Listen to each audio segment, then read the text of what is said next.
दोस्तों, आज Soni Kumari case, TGT का केस, पीआरटी का केस, एक ही जितना 2016 का जो केस था, आज द एंड हो गया। ये बहुत सालों से लोगों का इंतजार था। ये केस आखिरकार ख़त्म कब होगा, ये सिलसिला कब तक चलेगा, तारीख पे तारीख, तारीख पे तारीख, एक कब ख़त्म होने वाला है। आज इसका समाप्त हो चुका है, मतलब फिल्म अब ख़त्म है। अब कुछ भी बचा हुआ नहीं है, क्योंकि केस डिस्पोज कर दिया गया है। बिल्कुल जज साहब ने लिख दिए हैं अब एक ख़त्म, क्योंकि एक जो है ना, मतलब अंतिम स्थिति आ जाता है। जो कोर्ट के जज भी समझ लेते हैं कि भाई रोज़ अब कितना इसको सुना जाए, कितना सुना जाए। तो जज साहब ने आज बहुत अच्छे मूड में सबके बात को सुने। अब मुझे लगता है आज का जो हियरिंग हुआ, इस सही दिशा से, इतना दिन जितना पक्ष में जो बात बोले, आज लगता है जिस सही दिशा में बात को आया। अब बात है, कम टू द पॉइंट। अब जो सब तो सुन ही लिए हैं सब लोग, काफ़ी समय बीत चुका है, सभी मेरिटोरियस लोग हैं और ये डिस्कशन हो चुका है। आप लोग सब जानते हैं क्या हुआ क्या नहीं। अब आते हैं मेरिट लिस्ट के बाद। मेरिट लिस्ट कैसे बनेगा, ये एक बहुत बड़ा क्वेश्चन है। काफ़ी लोग यूट्यूब में भी लिख रहे हैं, इतना में बचे हुए हैं, क्या होगा क्या नहीं। अब देखिए, जजमेंट का मेन बात आया है क्या है, जो जॉइंट टीचर्स है उसमें तो आपको कुछ करना नहीं है, ये शुरू से ही कह दिया गया है।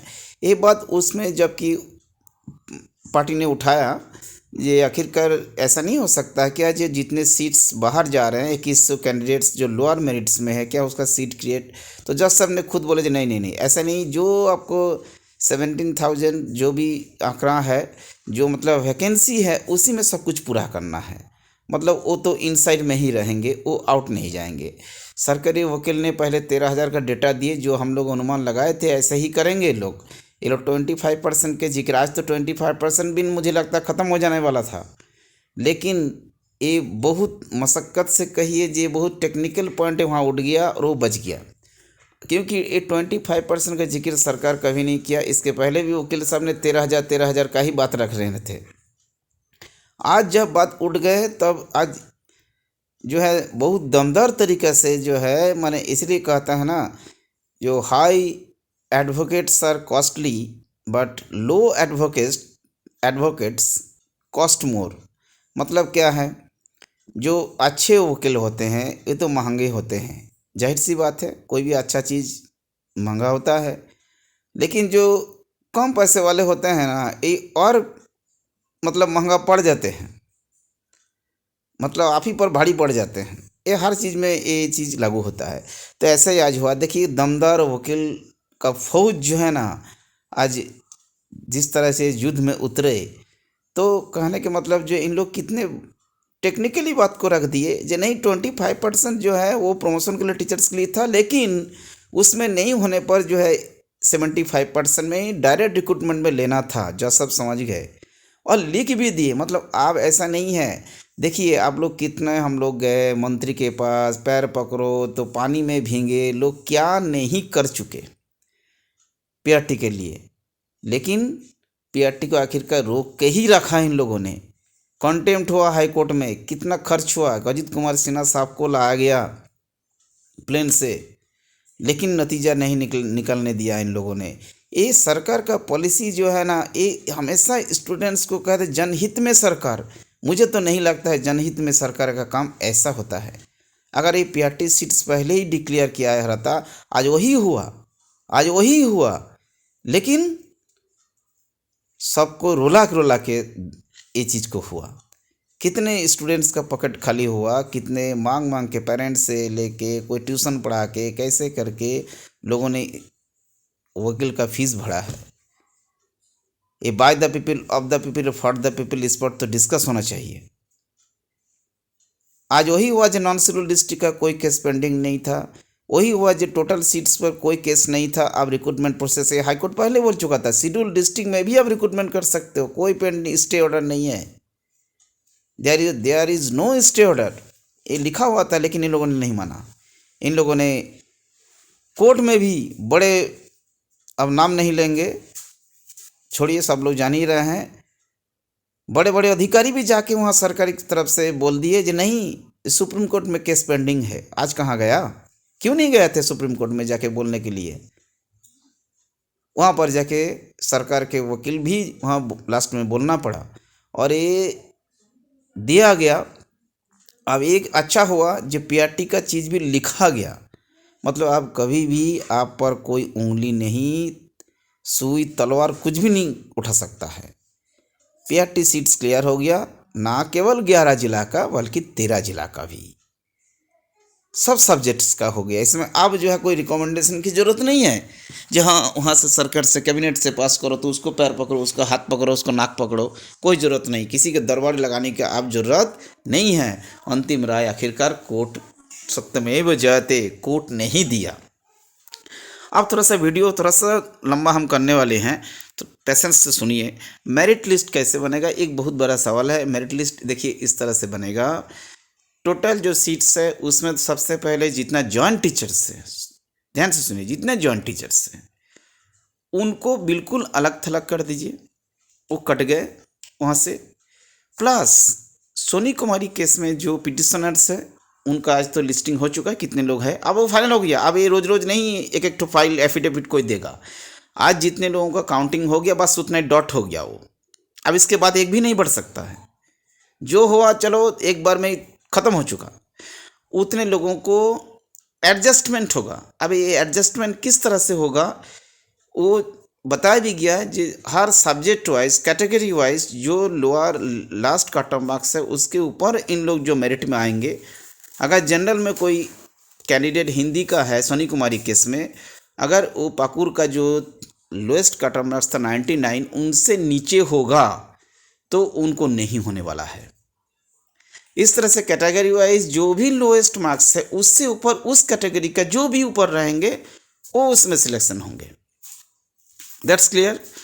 अब आते हैं क्या है, इतने के बाद जो भी रेस्ट सीट बचता है, एक तो काउंटिंग दिया गया ना 8000 कुछ है, उसमें क्या होगा। अब उतना सीट क्यों है, कोई कोई सब्जेक्ट में नहीं हुआ होगा और पीआरटी बिल्कुल लगभग खाली है, बिल्कुल ही खाली है। एक दो जो है कहीं कहीं ज्वाइन हुआ है जो प्राइमरी टीचर से है। अब उसमें क्या हुआ, अब 11 जिला 13 जिला दोनों को मिला के टोटल पीआरटी सीट्स पर क्या होगा, जो एप्लीकेंट्स हैं एकदम जो सब जो बोले हम बता रहे हैं, जो एप्लीकेंट्स हैं जो उन्होंने इस 2016 का एडवर्टाइजमेंट अप्लाई किए हैं, 11-13 जिला मिलाकर जितने कैंडिडेट्स बचे हुए हैं, जितने कैंडिडेट्स के डीबी हुआ ऐसा मत सोचिए जी हाँ डीबी हुआ तो मैं सेफ हूँ, नहीं हुआ तो मेरा क्या होगा, ऐसा नहीं है। जो भी मेरिट में आएंगे इन पीआरटी सीट्स पर और भी बचे हुए सीट, तो बचे हुए सीट सब सब्जेक्ट में तो होगा नहीं, क्योंकि हमको लगता है हिस्ट्री सिविक्स में बचे हुए हैं, संस्कृत में है और कुछ सब्जेक्ट में होंगे। और अधिकतर सब्जेक्ट में 24 डिस्ट्रिक्ट में ज्वाइनिंग हो चुका है, लेकिन पीआरटी बिल्कुल खाली है। तो आप पीआरटी में क्या होगा, ओनली पीआरटी सीट का स्टेट मेरिट बनेगा, जिसमें अब पहले क्या होता था, होना था जो स्टेट मेरिट अगर बनता तो जो ऑलरेडी टीचर्स है वो भी आपका कॉम्पिटेंट होते, मतलब वो इंक्लूडिंग होते मेरिट लिस्ट में। 2100 बाहर जाते, ये बात सही है, सब लोग बोला जहाँ 2100 लोग बाहर जाएंगे, लेकिन आपको 8000 में 21,000 6000 तो आपके साथ कंपटीशन में आता है ना। तो ये 6000 अब एक्सक्लूडिंग हो गया, मतलब एक्सक्लूडिंग मतलब ये छोड़कर, मतलब आपका मेरिट में वो आप सेंधमारी नहीं कर सकते हैं। जैसे मान के चलिए एक उदाहरण हम और बहुत अच्छे से दे रहे हैं, थोड़ा सा जैसे सुनिए। जैसे कि मान के चलिए पहले कोई भी एक डिस्ट्रिक्ट में मान के चलिए 7 सीट है, जनरल का पीआरटी में था, ठीक है। तो क्या होता, उस पीआरटी में नंबर तो कम आता, पीआरटी में कम मार्क्स को बुलाया गया था पहले जो सिलेक्शन होता उससे, उसमें फिर ओबीसी कैंडिडेट फिर से सेंधमारी करते जनरल में। अगर उनका मार्क्स उससे ज़्यादा होता तो क्या होता ना, वो ओबीसी को शिफ्ट होता पीआरटी के जनरल में, अगर उनके में ज़्यादा मार्क्स होता तो। लेकिन अब क्या होगा, आपके लिए अच्छा ये होगा कि जितने जॉइंट टीचर्स है उसका मार्क्स वाले ही ज़्यादा हो, और जो भी हो वो उसमें मतलब बॉर्डर लाइन हो गया, वो अब इधर उधर नहीं हो सकते हैं, उनको कहीं कैलकुलेशन नहीं है जो वहाँ से टपक के फिर से अब इधर उनको दोबारा मेरिट में आएंगे। उनको बिल्कुल वहीं पर द एंड हो चुका। उतना सीट छोड़कर बाकी जो सीट्स हैं उसमें क्या होगा, मेरिट लिस्ट बनेगा। तो एक तरह से आपका जितना पीआरटी सीट्स है उसमें आप शिफ्टिंग भी नहीं होगा, आपके साथ जॉइंट टीचर्स का कोई मुकाबला भी नहीं रह रहा है।